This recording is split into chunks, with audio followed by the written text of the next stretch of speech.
Let me ask you something. Have you ever felt like you're giving and giving, but no matter how much you give, it's never enough? It's like there's always someone around, taking your energy, your time, your patience, and in return, they give you nothing. Does that sound familiar? We all have people in our lives who act like emotional parasites. They drain us, take, but never really give anything back. And the worst part? We often don't even realize it until it's too late. These are the people who leave us feeling exhausted, depleted, and questioning why we're doing so much for them when we're getting so little in return. But here's the truth. These people, whether they're friends, family, or colleagues, are not the ones you should be focusing on. You don't owe them your energy. You don't owe them your time. And most importantly, you don't owe them your happiness. So, let me ask you another question. How much of your life is controlled by other people's needs, expectations, and demands? How often do you find yourself putting others first and letting your own needs slide? It's easy to get trapped in this cycle without even realizing it. But the good news is, it doesn't have to be this way. You have the power to recognize who these parasites are and start taking back your life. In the next few minutes, I'm going to show you 5 types of people who act like parasites in your life. These are the people who drain your energy, undermine your happiness, and keep you stuck in a cycle of giving without receiving. But here's the catch. It's not about cutting people off or being mean. It's about setting boundaries and reclaiming your power. The moment you start recognizing these parasites for who they really are, you'll be amazed at how much lighter, freer, and more in control of your life you'll feel. Are you ready to take back your energy? Because once you know who to watch out for, your whole perspective on relationships will change. Let's dive in. All right, now let's dive into a type of person that most of us have encountered. Someone who is always demanding. You know the kind, right? The ones who always need more, but never seem to appreciate what they already have. They're the ones who drain you, who suck the life out of you without ever giving anything back. And honestly, they often don't even realize they're doing it. Think about it. Have you ever helped someone, gone out of your way to do something for them, and then instead of a simple thank you, all you get is, well, I need this too, or can you do more for me? It's exhausting, isn't it? It's like no matter how much you give, it's never enough. It's like there's this unspoken rule that says you're not allowed to stop. You're not allowed to take a break. These people don't just take your time. They take your energy, your patience, and sometimes, if you let them, your very sense of self. Now, here's something important. When someone is constantly demanding, it's not about them actually needing something. It's about control. They want to make sure you're always at their service. And the more you give in, the more they'll take. But here's the catch. The moment you start setting boundaries, the moment you start saying no, they'll flip. They'll make you feel guilty, like you've done something wrong. But the reality is, it's not you. It's them. They're the ones who are being unreasonable. So, let me ask you this. How often do you say yes when you really want to say no? How often do you go out of your way to make someone else happy, even when it means sacrificing your own happiness? It's okay to say no. It's okay to take a step back. You don't have to be at everyone's beck and call. You don't have to be the person who drops everything at a moment's notice just to please someone else. Now, I know some people might argue, but don't we need to help others? Shouldn't we be there for people who need us? And of course, yes, compassion and support are important. But there's a difference between helping someone who truly needs it and being manipulated by someone who is simply taking advantage of you. Here's the real question. Are you helping them? Or are they using you? Think about how much of your time and energy you've spent trying to please others. Have you ever stopped to ask yourself, am I doing this because I want to, or because I feel obligated? If it's the latter, then you're probably dealing with an always demanding person. And believe me, it's not healthy. So what can you do? First, start noticing when people are crossing the line, when they're demanding more than they should, or when you're giving up your own happiness just to keep them satisfied. Then, start setting boundaries. Here's the secret. Boundaries are not walls. They're not meant to shut people out. They're meant to protect your peace, your energy, and your mental well-being. Setting boundaries is about respecting yourself, and in turn, teaching others how to respect you. And if they get upset, if they make you feel guilty for standing up for yourself, that's not your problem anymore. It's their issue. You've done nothing wrong by choosing yourself. So, here's the bottom line. Stop letting people who don't appreciate you suck the life out of you. Stop bending over backward for people who never seem satisfied. Set your boundaries, stand your ground, and remember, you're allowed to take care of yourself too. All right, let's talk about a different type of parasite, one that feeds on sympathy and attention. You've probably met them. These are the people who always seem to be in a state of crisis. They're the ones who constantly play the victim, and no matter what happens, it's always someone else's fault. They never take responsibility for their actions. It's exhausting, isn't it? You can't have a normal conversation with them without them turning it into a pity party. And no matter how much you try to help, they never seem to improve. They'll suck the life out of you with their endless complaints, their constant need for validation, and their drama that never ends. But here's the thing. Playing the victim is a powerful tactic. Why? Because it allows people to avoid accountability. When you're constantly in poor me mode, you never have to face your own flaws or make any changes.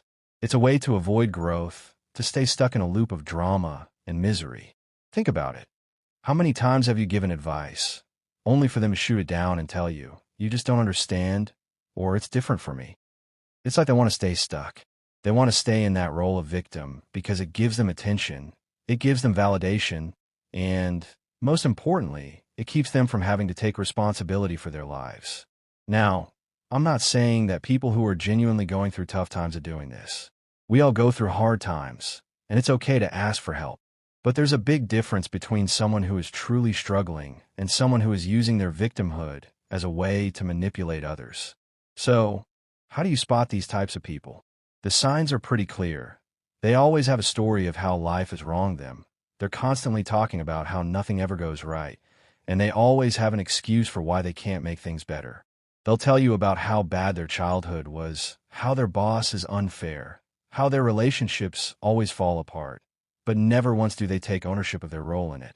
They're constantly looking for someone to feel sorry for them. And if you don't, they'll make you feel guilty for not caring enough. This is emotional manipulation at its finest. And here's why it's so dangerous. When you constantly play the victim, you not only drain other people's energy, but you also block your own ability to grow. You're stuck in a mindset where you believe that the world owes you something, and that belief keeps you stagnant. Now, let's talk about what you can do. The first step is recognizing when you're dealing with someone who is stuck in this victim mindset. If you're constantly feeling like you're walking on eggshells, or if you're exhausted from trying to make them feel better, but they never seem to improve, that's a big red flag. The second step is setting boundaries. It's okay to listen. It's okay to offer support. But it's not your job to carry their emotional burden forever. You don't have to be their therapist or their emotional crutch. And here's something to keep in mind. You're not responsible for fixing other people's problems. You're responsible for your own life, your own happiness, and your own well-being. If someone is constantly draining you with their victim mentality, it's okay to step back. It's okay to say, I'm here for you, but I can't fix this for you. In fact, sometimes the best thing you can do for someone like this is to stop enabling them. Stop giving them the constant sympathy and validation they crave. It's tough, but it's necessary for both your well-being and theirs. By refusing to play into their victimhood, you give them the opportunity to take responsibility and start working on their own growth. Remember this, true strength comes from within. No one can make you feel like a victim unless you allow it. And if you let someone else's drama control your emotions, you're only handing them power over your life. So, next time you encounter someone who is stuck in a victim mindset, ask yourself, am I helping them, or am I just enabling their behavior? If it's the latter, it's time to step back, set boundaries, and protect your own energy. Now let's move on to another type of parasite in our lives, one that's a little trickier to spot. They don't come to you with complaints. They don't show up asking for sympathy. No. These people are much smoother. They show up with smiles, compliments, and praise. At first glance, they look like your biggest supporters. But deep down, they're not there for you. They're there for themselves. These are the flatterers. Here's the thing about flattery. It feels good. Who doesn't like to be told they're amazing, talented, or special? We all do. And that's exactly why flattery can be dangerous. It blinds you. It tricks you into letting your guard down. Real compliments are honest and specific. They come from people who genuinely want to see you grow. But flattery? It's a tool. It's a strategy people use when they want something from you. Think about it. Have you ever had someone shower you with praise and then, just a little later, ask you for a favor? Or maybe they suddenly need your help with something that benefits them, not you? That's not a coincidence. That's manipulation disguised as kindness. Flatterers are clever because they make you feel good while slowly pulling from you what they want. They're not like the complainers or the constant victims who drain you with negativity.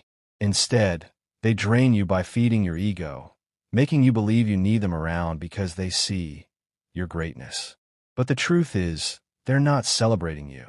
They're using you. Let me give you an example. Imagine you're at work, and there's a coworker who never misses a chance to tell you how brilliant your ideas are. You feel good about it, right?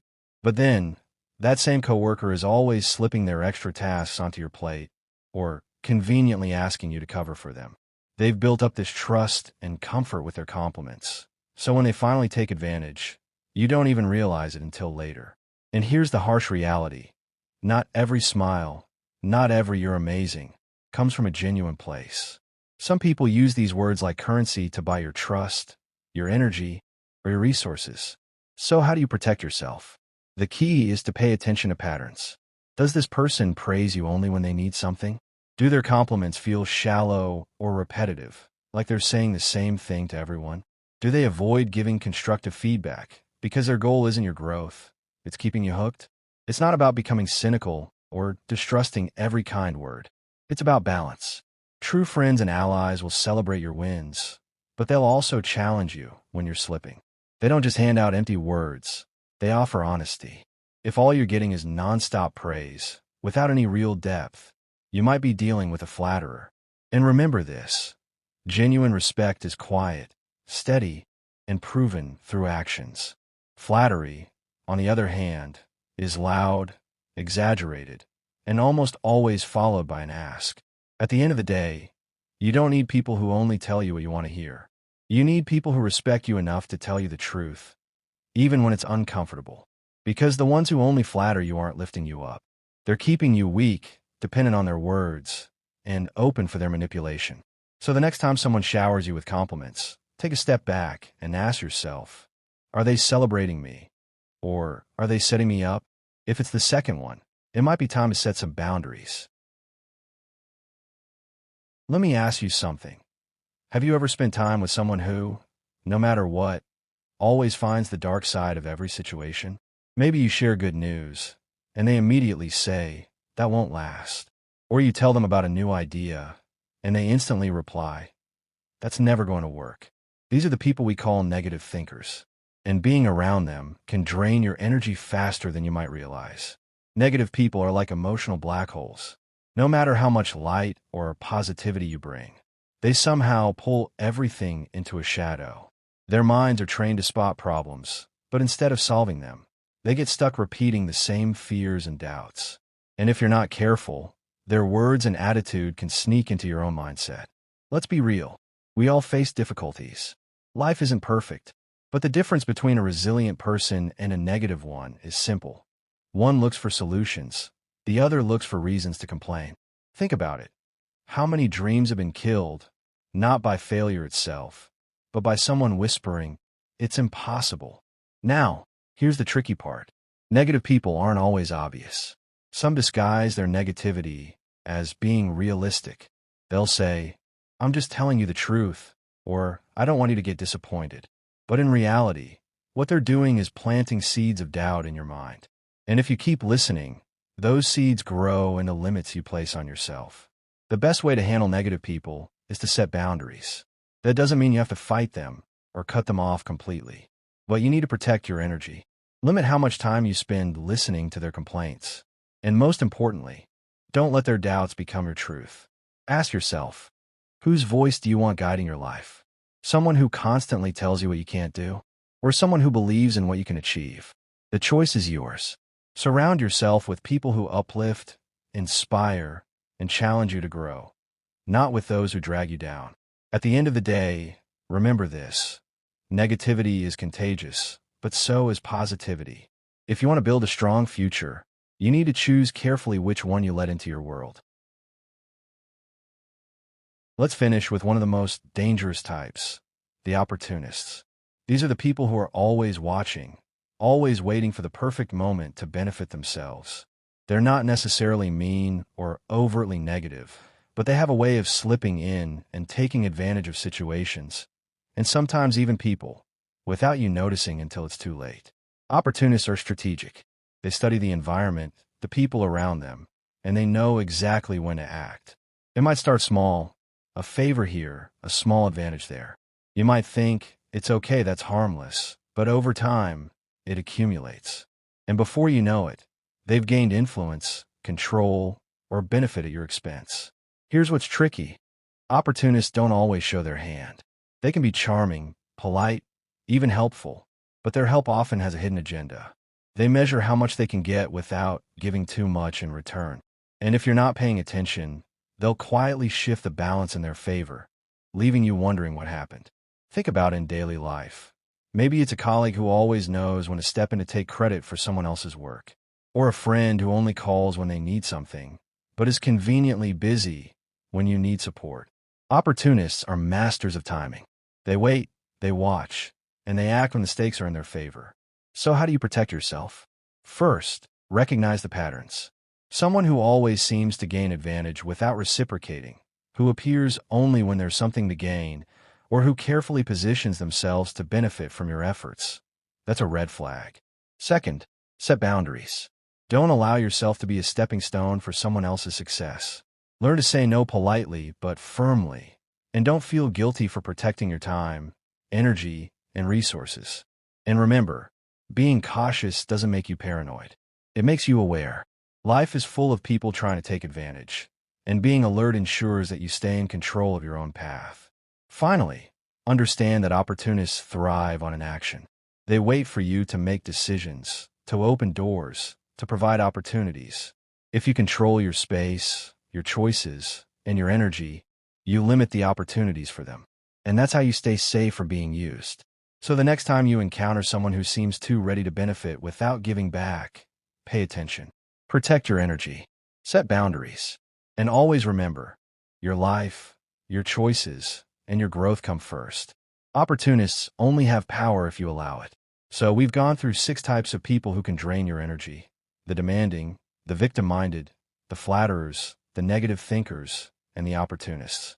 And now it's time to pause and reflect. Here's the key takeaway.